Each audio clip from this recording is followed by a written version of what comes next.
Welcome. Thanks for tuning in to Super Simple Security Principles, part of the IHP Academy. I'm Nick, and I'm here today with Mac. How you doing? Doing well, ready to do this thing. Excellent, excellent. Today's topic, we're going to be talking about two-factor authentication.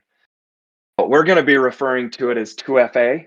Um, and I say that because McConaughey one time called me out for not knowing what 2FA, not in a bad way, but in a good way. He called me out for not knowing what 2FA stood for. We happened to be on a call where there was another person, though. So I was just slightly embarrassed. So if you wonder what 2FA stands for, that's two factor authentication. We won't call you guys out, will we, McConaughey? No, thanks for that introduction, though. Appreciate that. Absolutely. McConaughey, I'm curious to know, why did you pick today's topic? There are two big reasons, and the first one's the more exciting one, but is because I really want to share with people the vision that we have at the IHP Academy that I have that I want to teach them about all sorts of things, not just passwords. And so for the next few episodes, we're going to be branching out. We started with passwords because they're an important part, and now we want to talk about some other things. That's the first reason. The second reason is simply because there's a lot of confusion surrounding two-factor authentication. And it's something that people run into almost as much as passwords. And so I think it's important to cover early on to help people get started with them. Excellent. And if you remember from our first two episodes, if you may or may not have heard of those, recommend you listen to them. But we learned passwords kind of suck and they're not enough because there's been a lot of data breaches and your passwords are floating out there potentially. So for me, this is an important topic, right? Yeah, awesome. Exactly. First thing I want to talk about is one of the sources of that confusion that I referenced, and that is that there are many types of 2FA. There's too many and too much to cover there, so we'll be breaking that out into future episodes. Today, we're just going to focus on a few things that they have in common. The, the thing they have in common is the purpose, which is if somebody does have your password, then 2FA will be another thing they have to do in order to get into your account. It gives, if you will, a second layer of protection on that first layer, which is your password.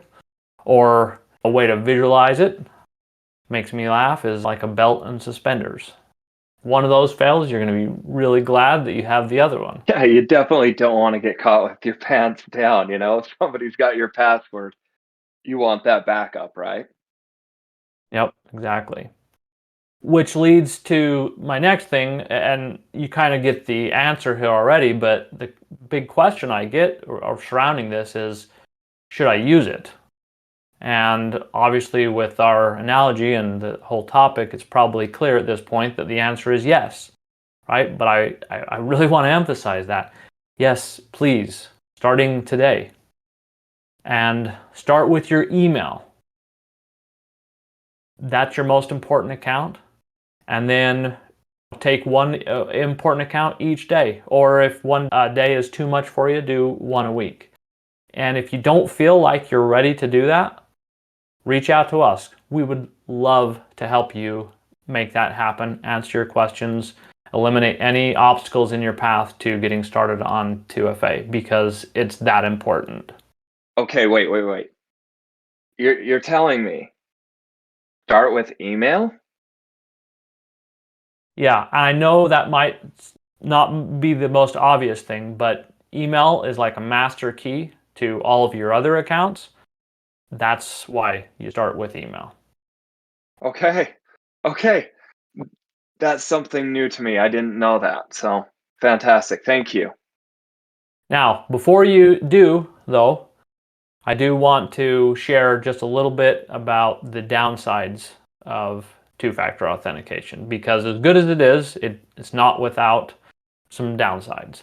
And I want to focus really on one, a big, that's not super obvious, and that is this, that you can lock yourself out. The easiest way to explain this is by getting into one specific type. If your 2FA is the type where a code gets sent to your phone, which is something most of our listeners probably have experienced, and then you enter in that code on the website after you've entered your password. Right. Well, what happens if your phone is lost or even just out of charge for the day or broken, or worst case, happened to my friend, his phone number ended up having to change it. Then what do you do? Oof. Yeah. Yeah. What happens is at setup time, when you turn on 2FA, they'll give you normally a special set of one-time recovery codes, they call them, which you can enter in place of that code that they would send to your phone. And then this makes it so sure you don't get locked out of your account. But a lot of people, when those happen, they don't want to deal with that. And I get that, and we'll talk more about strategies for dealing with that. But the main thing is just know that if you do, you might get locked out. So my advice is to pay attention. Whenever you turn on 2FA, look at what the recovery options are for that type. That's an important part. I find a little bit of an inconvenience myself, but it's a necessary inconvenience we need to take to layer up. The good news is it's not as bad as it feels to begin with, because it's kind of front loaded. When you go set it up and you see those recovery codes, your mind's like, okay, wow, this is going to be a lot of work. This is going to be a huge pain all the time. When in reality, if it's done right, and it's not always done right, I admit, but in most cases, you don't have to enter that 2FA code every time you log in. It will mostly be when it's from a new device, someplace it doesn't recognize, then it will ask you for that, or every 30 days, something like that. So I feel like, especially if you evaluate how much inconvenience it is compared to how much protection, and you remind yourself of that protection, that it's a really good trade-off, and it's not as big of an inconvenience as it feels like it will be. Excellent. So there you have it. To recap real quick, we have two-factor authentication. We need to use that on accounts that are important, that are valuable, starting with your email.